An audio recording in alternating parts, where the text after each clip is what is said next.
Hoy venimos al Hospital Siglo XXI a entrevistar a Juan Carlos Balandrán. ¿Y cuál es tu? ¿Nos puedes platicar un poco de tu formación? Okay, yo estudié en la Universidad de Guanajuato, soy químico farmacéutico biólogo. Después me mudé aquí al DF a hacer mi tesis de licenciatura en este laboratorio y posteriormente entré a iniciar la maestría en biomedicina molecular en Simvestab. Ahorita continúo ahí en el programa de doctorado en el mismo departamento. Él trabaja con células hematopoyéticas y nos gustaría saber, aparte de estas células, qué otro tipo de células cultivas. Okay, particularmente yo trabajo sí con la parte de células hematopoyéticas que se obtienen en médula ósea de donadores sanos y de pacientes con leucemia linfoblástica aguda. Pero de estos mismos pacientes, de los aspirados de médula ósea, se puede obtener otra fracción celular que se conoce como la fracción estromal y está enriquecida de células troncales mesenquimales que más adelante quizá les pueda platicar cuáles son los beneficios o las bondades biológicas de estas células, así como sus propiedades.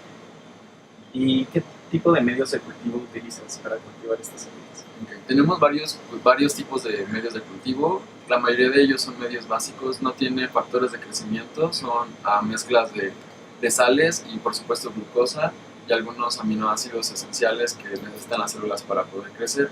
Todos los medios los enriquecemos con suero fetal bovino, que es que el suero fetal va a tener algunas proteínas más bien necesarias para el mantenimiento y la proliferación de las células. Se coloca al 10% y solamente para algunos experimentos agregamos factores de crecimiento que son necesarios para la supervivencia o bien la diferenciación, que es lo que en este laboratorio hacemos. ¿Y qué condiciones se necesitan para cultivar a las células? Okay. Casi todas las células primarias van a crecer bien en una atmósfera, en una incubadora a 37 grados, bueno, es 36.8 grados centígrados y con una presión de dióxido de carbono, más bien la presión no la conozco, pero es una concentración de al menos 5% de dióxido de carbono. Además, olvidé mencionar que los medios tienen rojo de metilo, que es un indicador que nos va a permitir cuando el medio ya está acidificado, quiere decir que las células ya han tomado la mayoría de los recursos nutrimentales y necesitamos adicionar medio fresco. Okay. Y en general, ¿qué condiciones o qué instalaciones se necesitan en un laboratorio para cultivarlas? Bueno, en un laboratorio que trabaja con células de cultivos primarios necesitamos una incubadora como esta, que es la que tiene las características que ya les mencioné. Necesitamos una campana de flujo laminar o de flujo vertical que nos permita trabajar en condiciones de esterilidad, que es como estas, o esa que está ahí, las cuales tienen algunos aditamentos que van a hacer que toda la zona adentro de la campana permanezca en esterilidad para evitar contaminaciones por otros tipos. Principalmente nosotros nos preocupan los microorganismos, pero a veces también algunos virus. Aquí no trabajamos con virus, pero en esas campanas tiene que ser de otro tipo de seguridad. Tienen filtros, que el aire está en flujo, entonces todo el aire que entra se filtra para que no haya ningún peligro de trabajar adentro de las campanas. Y bueno, los cultivos que utilizas, nos dijiste que son de células primarias, que se obtienen de un paciente, pero ¿cómo se obtiene este cultivo primario y cuál es el procedimiento para obtenerlo? Okay.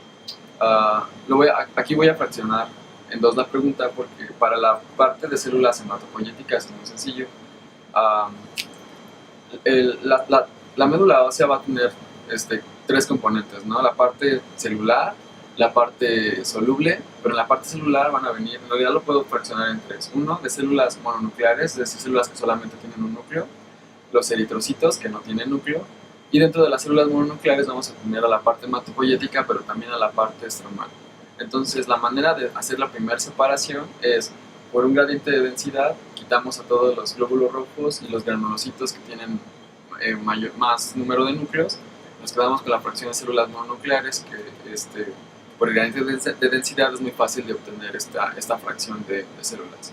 Si nosotros queremos a la parte hematopoyética, hay antígenos de superficie que nos permiten hacer separación de esta fracción, que es la principal SD45. Y si queremos nosotros retirar la parte estromal, estas células tienen la propiedad de ser adherentes al plástico, entonces no es nada más que colocar esas células en un cultivo y más o menos a las 2 o 3 semanas después de haber colocado esas células en estos platos adherentes, toda la parte que se queda, los fibroblastos, pertenecen a este linaje. Entonces de esa manera nosotros podemos separar a las células. Ok. ¿Y cuáles considerarías que son las principales dificultades de cultivar este tipo de célula comparado con otro tipo de células? La parte estromal sí es muy sencilla de cultivar. En realidad no es otra cosa más que permitir que esas células se adhieran y comiencen su crecimiento como fibroblastos y posteriormente proliferen y se expanda esta fracción celular. Las hematopoyéticas son un poquito más sensibles y eso depende de los experimentos o del fin de la investigación. Si queremos hacer expansión de células troncales, prácticamente es lo que la gente está buscando hacer en el mundo, expandir estas células in vitro para tener una fuente terapéutica muy buena.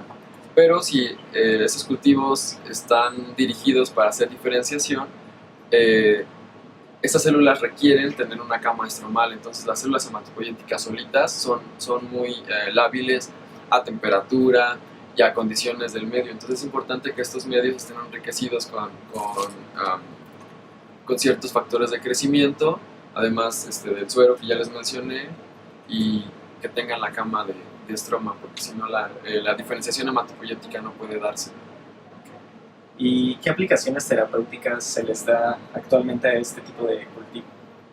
Ok, terapéutica lo desconozco, pero en aplicaciones de investigación, pues prácticamente todos los mapas de diferenciación, antes de que se tuvieran los ensayos in vivo, se hacían de esa manera. Se fraccionaban poblaciones específicas de las células troncales hematopoyéticas y sus progenitores, y en cultivo se les preguntaba qué es lo que ellas sabían hacer, ¿no? Y de esa manera se fueron armando los mapas de diferenciación de los que ahorita todavía siguen vigentes.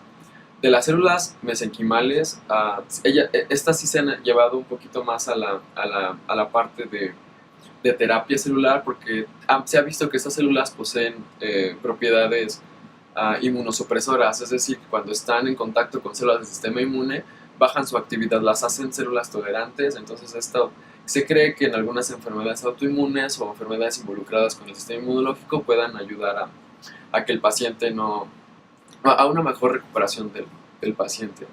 Y por supuesto, bueno, en la parte de células hematopoyéticas y troncales, la principal aplicación es para el trasplante. ¿Y aquí llevan a cabo algún tipo de bioensayo con animales o pacientes?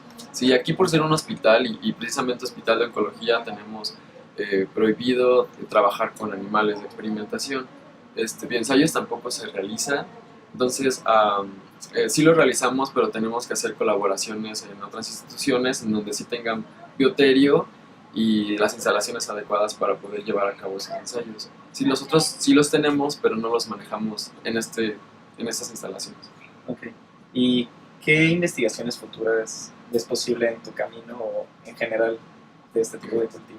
Pues particularmente para nuestros proyectos, bueno, y hablando un poquito del cultivo celular, hasta ese momento desconocemos las condiciones y la mezcla que debe tener el medio de cultivo para poder crecer a los blastos de la leucemia linfoblástica aguda.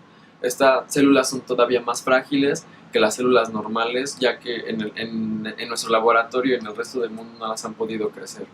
Entonces pensamos que si nosotros tratamos de darle a estas células un ambiente que se parezca más al de la médula ósea, podamos conocer cuáles son estos requerimientos que hasta el momento desconocemos para poder primero mantenerlas con vida y una vez mantenerlas viables por un tiempo largo hacer todos los experimentos que se puedan hacer sobre ellas. Entonces creo que esa es una de nuestros mayores alcances, y ya después de ello pues utilizarlo como plataformas para probar fármacos y bueno, se pueden hacer muchas otras cosas más.